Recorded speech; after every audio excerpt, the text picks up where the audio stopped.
contre la réforme des retraites fait les choux gras de la presse étrangère et principalement au Royaume-Uni. Et pour cause, le roi Charles III arrive en France dimanche pour son premier voyage officiel en tant que monarque. Mais sa visite pourrait être largement perturbée par les grèves et les manifestations contre la réforme des retraites. David Montagnier avec nous. Bonjour David. Bonjour Romain, bonjour à tous. Les autorités vont être sur le qui-vive tout au long de la tournée du roi d'Angleterre en France.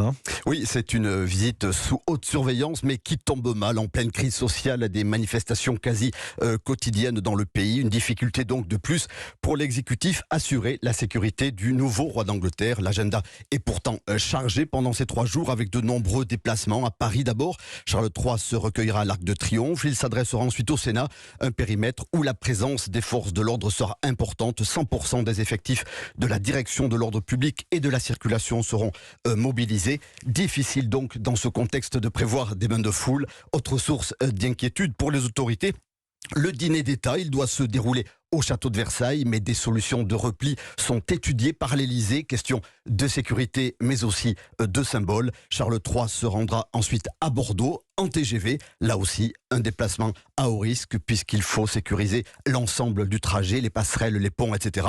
Le préfet de police de Paris, Laurent Nunez, se dit, lui, très serein. Mais du côté de Buckingham, on garde quand même un œil inquiet sur cette visite. Il faudra que Sa Majesté soit souple pendant ces 3 jours, parce que ça risque d'être compliqué. Merci beaucoup David Montagnier, service police-justice d'Europe 1, pour ces dernières informations sur le voyage, la visite de Charles III en France. Le climat social commence à peser